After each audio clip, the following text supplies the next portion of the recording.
Hi, John Robertson here, author of Run Toward the Roar. And I just want to start by sharing the best advice I ever got was when I was 17. Mr. Newton said, "Don't worry, don't forget, John, in a world of presents, people need presents." And I've never forgotten Ooh, it. Yeah. people need presents. That's interesting. So 17 years old. Who was this? Who was Mr. Newton? Was he a school teacher? Was he No, a Sunday school he teacher? was, Who was he? yeah, actually, he was our minister. And he was one of those kind, gentle, and he got bone cancer, which apparently is the most painful one there is. And he was on morphine for the pain. And I remember thinking my first reaction when he said that was, "Ooh, he's got a little extra morphine in the bloodstream." And and it was like he read my mind. He said, "And no, John, that is not the meds talking." And oh, okay. And So tell me just to about that. What explain does it, that Phil, mean, man? Yeah, what does it mean? yeah, and that's exactly what I said. I said, "No, I don't get ya." And he said, "World of presents, people need presents." I said, "I understand that part, but I don't understand what it means." John, in a world of presents, people need presence. Yeah, right and on. and and ever since then I've thought, we honor titles and we honor letters after a name, degrees, whatever you want to call them. We honor all these things, ENTS. But at the end of the day, what do we really need? Somebody in the boat, paddling, rowing with us as we feel like we're sinking. They look at us and say, "Now this is exciting. Row." Wow. So, okay, so 17 though. Yep. 17 years old. What did you do with that at 17, John? I mean, that's like a 35-year-old insight, right? That's not a 17-year-old's insight. That's a much older person. So how did that change you right then at 17, or did it take longer until you really It got that? I'm a slow learner, Phil, so it took me a little longer. And it complements in the opposite way. I guess a better way to word it is it mirrors the worst advice I ever got. So one of the things that I learned in helping people or organizations or leaders deal with crisis, first thing is the event is never the real crisis. And the second part of that is, what can I possibly say to you? Pick a scenario. Think about us. You lose your job. Your partner has health issues. Your child has a health issue. Name me one thing, ENTS, one thing that I can say that's going to magically make it all better. Yeah. Probably not unless you have a cure or you have a job for me. There's not much you can really do, right? Yep, touche. And so one of the things, and by the way, if you've ever been through the loss of a loved one, like a funeral, celebration of life, this is where we really see this stuff. People say all forms of stupid, and I don't misinterpret that. They're trying to be helpful, but they've gone to a better place, or at least they're out of pain, or the one that I heard not that long ago was one of the children had died, and they had three children, one died, and somebody actually said, "Well, you have two others." Like, I didn't even know what to say to that. And Wow. so, and and what happens is people mean well when we say these unhelpful one-liners, cliches, but we're not thinking about ENCE. We're thinking about ENTS, about saying something to help them feel better, when in fact it's not. It's just be with them to say, "Yeah, this stinks." Yeah, somebody to, like you said, man, somebody sit in the mud with us while we wallow just for a little bit, huh? And I'm a firm believer, wallowing is not an issue. That's what makes us human. It's when we stay wallowing that's the issue. Yeah, Any absolutely. human being who's had a wallop has to wallow. Like it, Yeah. you know, I mean, the way a friend of mine work when we do grief work, one of the things that we talk about is grief is essentially emotional investment equals intensity of loss. That's all grief is. Most people think it's about death. And so therefore, if I'm emotionally invested in my car and I drive a Kia and I love my Kia, so you know what? When the car dies, intensity of loss. On the other hand, if I'm emotionally invested in relationships or a relationship and I lose that, that's still grief. It's just different. Yeah. And so for many of us, we have to step back and take that time to say, what am I really passionate about? What am I really invested in emotionally, relationally, mentally, spiritually, morally, whatever? And what am I going to do like with that passion, with that Yeah. fire in the bones, if you will? Wow. Yeah, that's so interesting, right? And you do talk about that in the book, which is interesting, right? About running toward the war. The first thing that stood out to me is something we talked about in our prep call, and that is the passio fidelis, which I thought was super Yeah. interesting, right? So talk to me, what in the heck is passio fidelis, and how do we use that to, to kind of live a better life, if you will? Well, Phil, and I don't want to correct the host, but I'm going to correct the host. It's not maybe live a different life. It's Ooh, we will. Because fidelis is the root word, the Latin root word of fidelity, faithfulness, loyalty, and passio is the root word of passion. And the best, I had this discussion yesterday with a person. We were talking about head in the game kind of things. And I said, so have you ever had, do you play sports? And he said, no, I'm a artistic, creative person. I said, okay, musician, creative, or artistic? He said, no, musician. I said, guitar, keyboard, piano, guitar. I said, have you ever been playing the guitar and get that cramp in your hand where you're trying to learn a new chord? And he started to laugh and he said, actually, I was just learning one of those last week. And my brain was mentally picturing fingers should go, but the moving in their own direction. And it literally cramped up my hand. And I said, if you don't love guitar, that will take you out of the game. You won't play it. You'll find any number of reasons not to play again. If you have passion and you are faithful or loyal to learning the guitar and playing it with excellence, then that cramp will be something you massage out so that you can get back playing. And and Phil, one of the things that sometimes, and I'm hearing it a lot with the what's the term right now? The great resignation, which is just a really fancy way of saying people are refocusing their values. They've lived 2 years to say, what really matters right now going forward? Fidelity or faithfulness, passio fidelis. What am I passionate about? What am I living my life for instead of merely reacting about what I'm against, what I don't like? And, yeah. and Phil, I can 100% guarantee you, without knowing you very long, that you will have had, I'm going to be polite, one or two helpful people tell you what they don't like about you. Sure, absolutely. Do Uh, you want me to name them, and or where do if you want me to you go are here, John? no, Call no, them no out? names. Sorry, I should have Oh, clarified. okay. Yeah, no names. But were you when they were offering their helpful advice? Were you what it was you were? Of course not.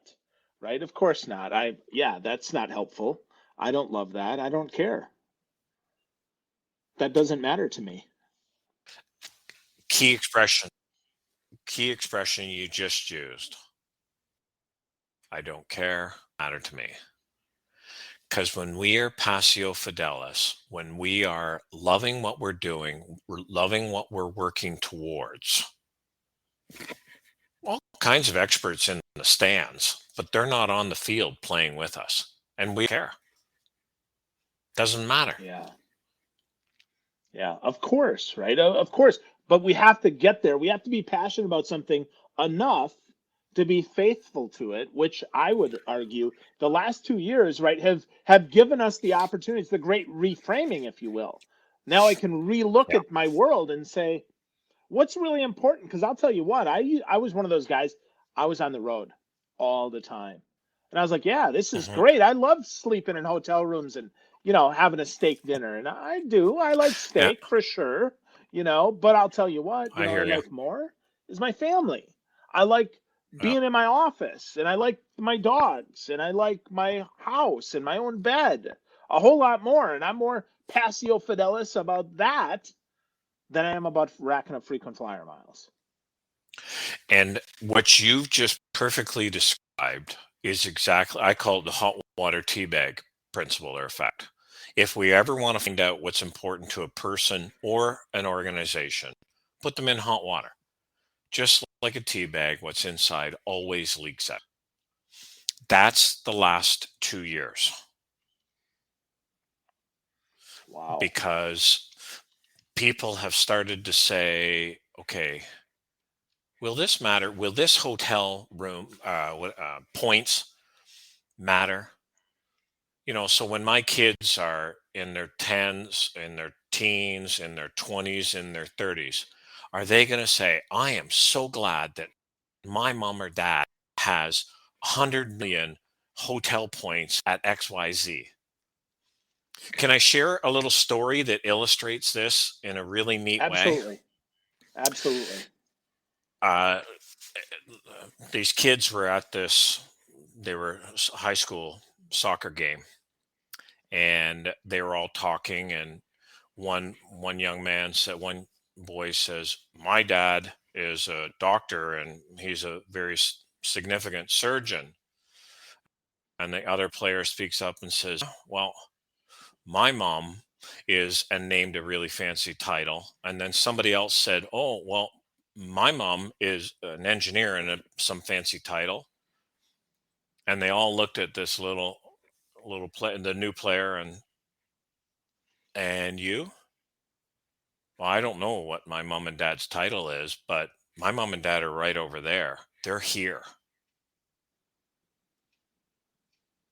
Yeah. And that's all the last 2 years have really talked about. Where are we?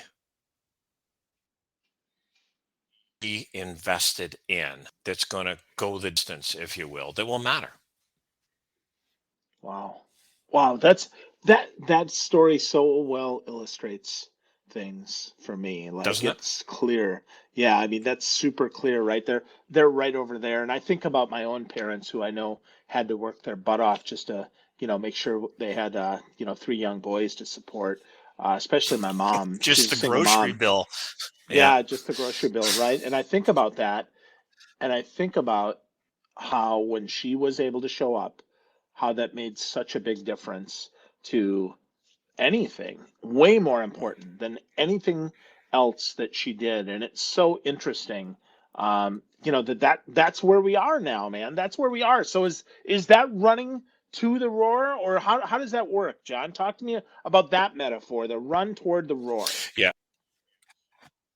So, run toward the roar is based on a simple analogy. As a lion ages, his muscle tone deteriorates, his teeth deteriorate, his mane deteriorate, but the way he keeps his pride is his roar.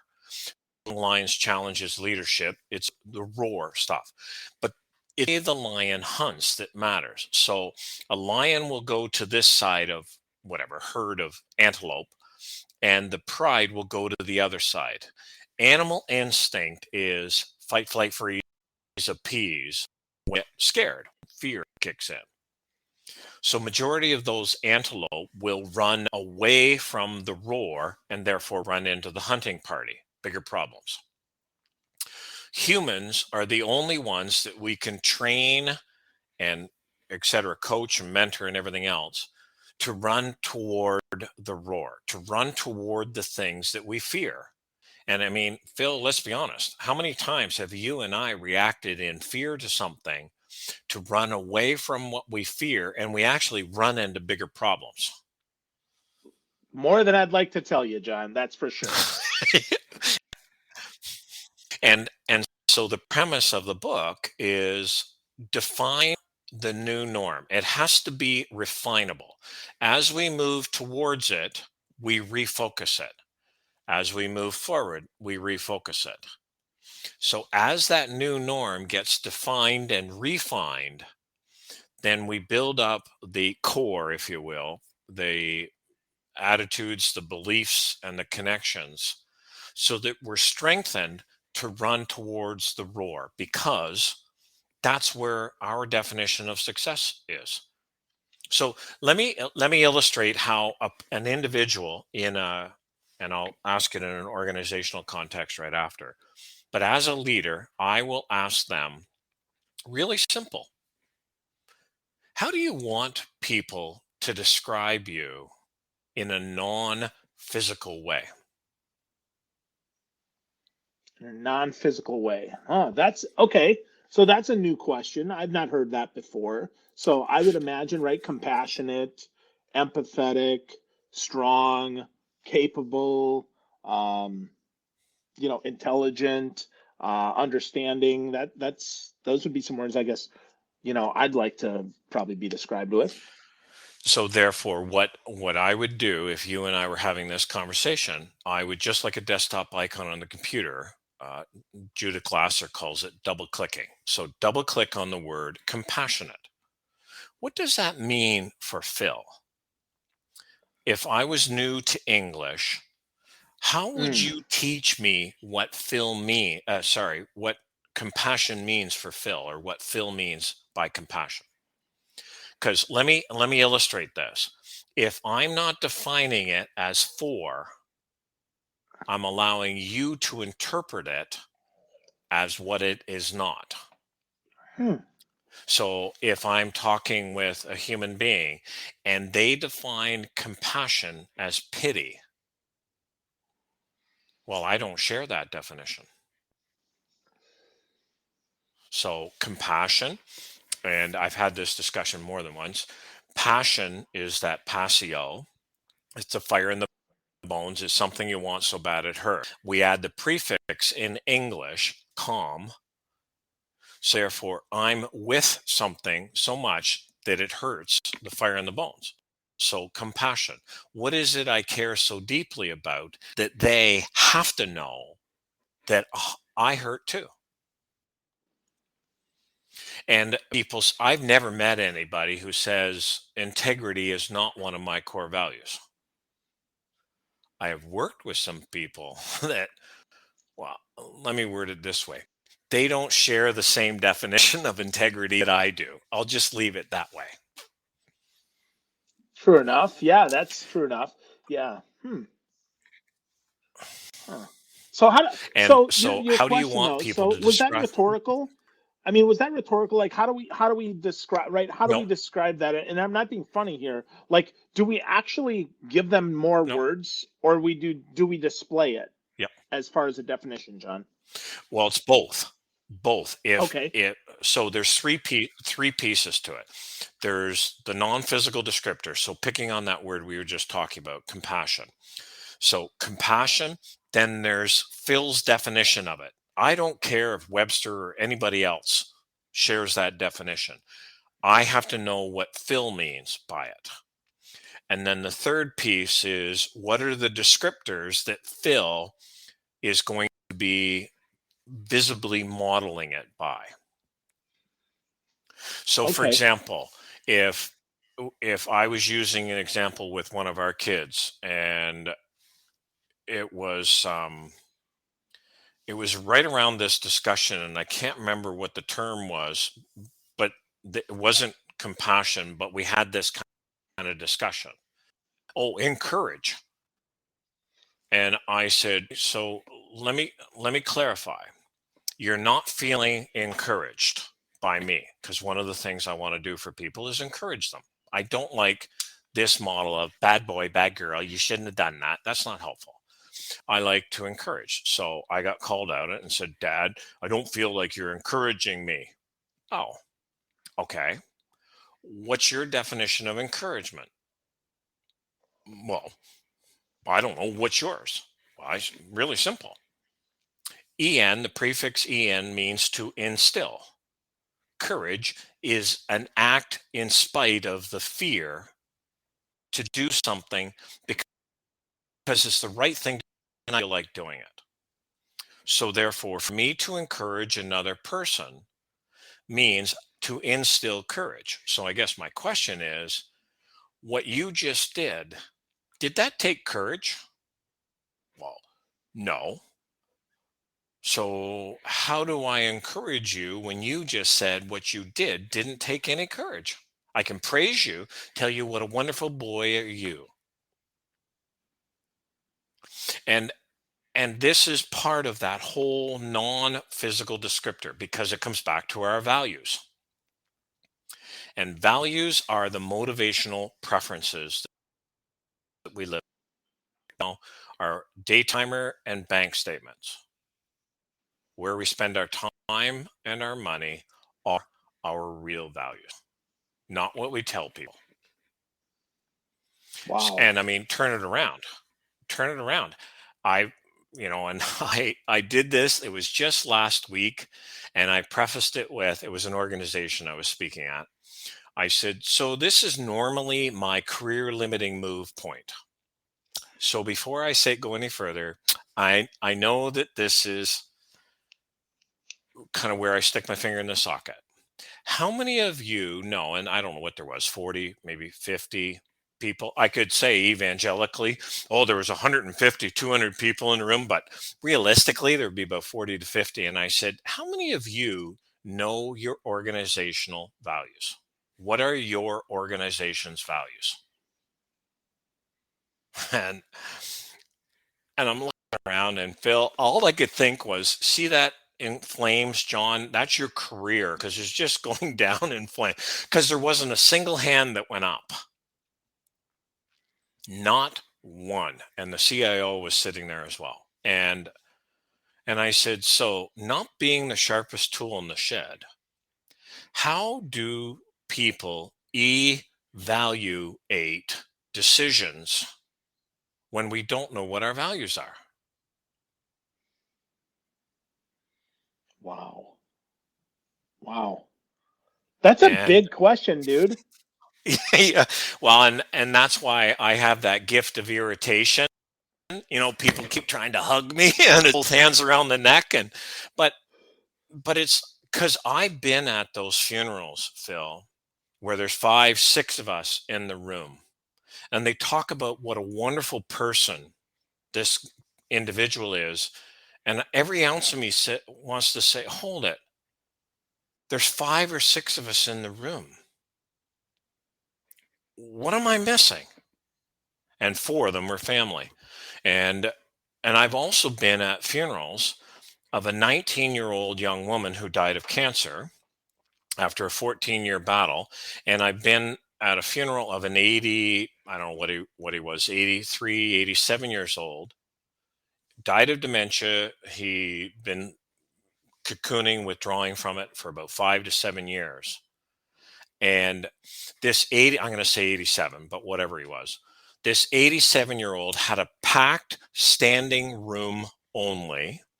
This 19-year-old had 350 to 400 people in the church, plus 200 minimum live streaming her service. You want to talk about values? Yeah.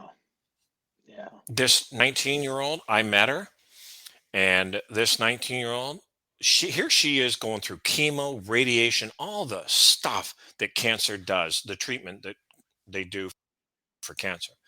And what's her question? Hey, so what have you been doing lately? What what's boring? What's thrilling for you? And I found out by talking with her mom, she didn't want to talk about the crap that was in her own life. She wanted to talk about what other people were doing to raise the bar. Wow. That's Yeah. presence, man. Yes, it is. Yes, it That's is. And presence. the ENTS, I could focus on all the things. So that 87-year-old never had a college, never had a university degree, never had any fancy title. He was just a small businessman in a small town, or he was a businessman in a small town, whatever. And she was 19-year-old. She just got accepted into university and didn't finish her first year university and died of cancer. And I can look at all that ENTS and think, yeah, they don't have anything. But you know what? They got a boatload more than many people who have all those things. Wow. Wow. So okay, so let's bring this home, man. So how do we actually do this, right? How do we actually run toward the roar when, like biologically, we're trained to run, man. Like I'm gonna run Yeah. the other way. I hear something loud, I hear a big noise, right? I'm going the other direction Yeah. by default. So how do I kind of, I guess, for lack of a better term, fix myself and go the other way? How do I run toward the roar, man? Okay. First of all, that's part of the thinking that needs to get addressed. Instead of thinking fix or like sick care versus healthcare, think grow towards, not grow away from. So, what's your definition of, since you mentioned, um, the hotel and the air mile or travel miles and all the other stuff? Hmm. What's your definition of a great marriage? Not a good one, but a great one. And this is rhetorical. I don't want to bring it out of you. But what's your definition of being a great dad? What's your definition of being a great business person? Then I would add the second part of that. What's your definition of being a great business person in leadership? Start writing out those definitions, because what we focus on gets done. How many cliches have we heard over the years that kind of preach that message? And then, okay, if that's my definition of a great whichever, I want to be a great leader. Here's how I define being a great leader. I want to be followable. I want to be trustable. I want to be respectable, even if people don't like me. So, how do I grow my trustableness? How do I grow my respectableness? And those definitions have to be in writing, because business 101, if it's not in writing, it does not exist. And as we start to write those out, then we have to look at, okay, what's my attitude? I'm actually rewording some of the pieces and more looking at the abilitude versus attitude. Because if I'm not dealing with my emotions well and I'm not physically strengthening myself, I will not be able to run toward the roar. It's not possible. What are my spiritual? And that's not religious, it's my beliefs. If you're my supervisor, Phil, and I believe you're out to get me, I'm a spiritual person. And cognitively or psychologically or mentally, how am I training my mind instead of, holy smokes, is this ever going to hurt? Training my mind to say things like, this is not the way I thought that was going to go. Now, this is exciting. And then the other part that 90% of human beings struggle with, myself being one of them, is what's called relationship management. No names, Phil, please. But if you remember the old vehicles, we had the dome lights, and we usually left them on the coldest night of the year, which meant the next morning our battery would give us that na na na na na, and it was called click click click. How many of us have dome lights but people? Yeah, No for names. sure. For sure. Of course, they drain the heck out of us, right? Those energy suckers. And so, therefore, what are we doing relationally to recharge? And the best way to look at this is by through our values to say, why is this person in my calendar? Why is this person not in my calendar? Go back to that story I shared. My parent is here, or my parents are here. Okay. Who are those people in our life that charge our battery? And then morals is self explanatory. If I do not know what I am for, I am always going to be reacting. I mean, that's just human nature. We live in a culture that tells us all the things they don't like. Watch what happens when we ask them, so what do you like? What do you want? What are you for? And most often, they'll get mad at us because they don't have an answer. And to run toward the roar means being very intentionally. Stop putting the cell phone, ourselves, on airplane mode, thinking we're going to recharge ourselves. Everybody knows anybody's got a cell phone knows that airplane mode does not recharge a cell phone. Why are we thinking that unplugging from work and doing those things is going to recharge us? So it starts, Phil, with defining a positive. The acronym I use is PIES. It has to be positive. It has to be in your control. It's going to impact the environment because some people we can't hang out with. And then SMART goals. And just Google SMART goals. There's all kinds of documents about them. But how do I want people to describe me? What's my definition of being a great leader? What's my definition of being a great husband? What's my definition of being a great dad or father in law or uncle or what aunt or whatever? And I have to define it in the positive. I want my kids to know that I have their back even when I don't agree with what they've done.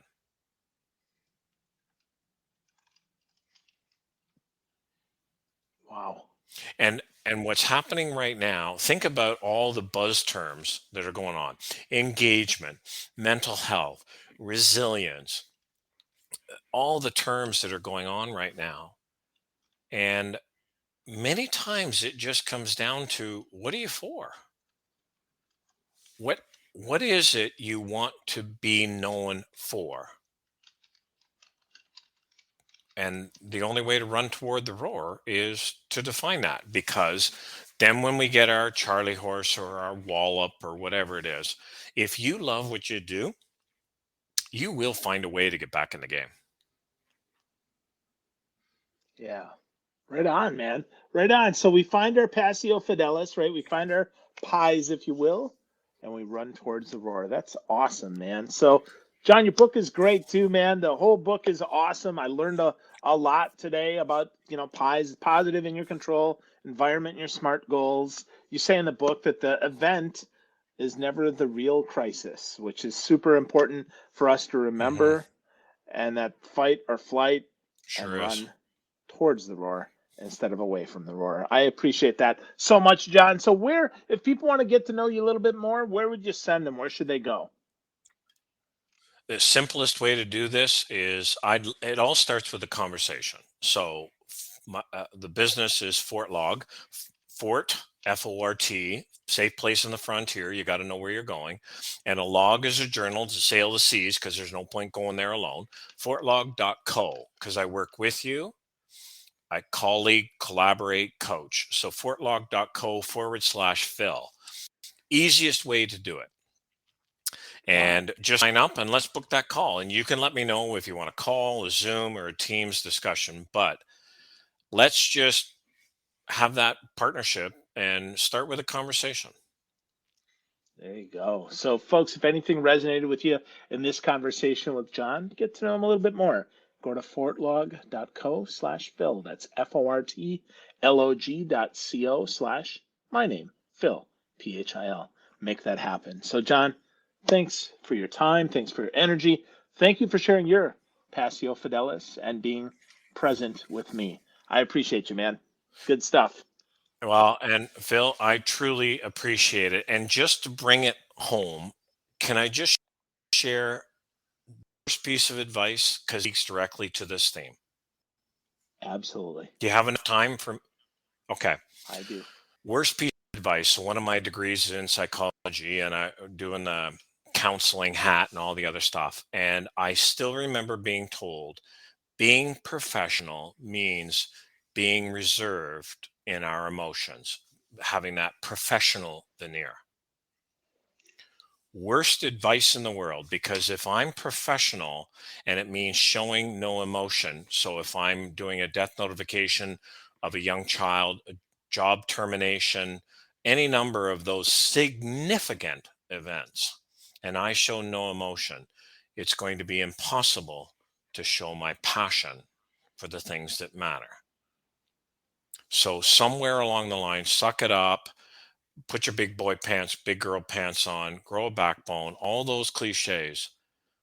It's time for us to live our passion and stop being known for what we're against. And Phil, I just want to say thank you, because the way that you are so for encouraging people, challenging them, but most importantly, you take the time to investigate behind the scenes.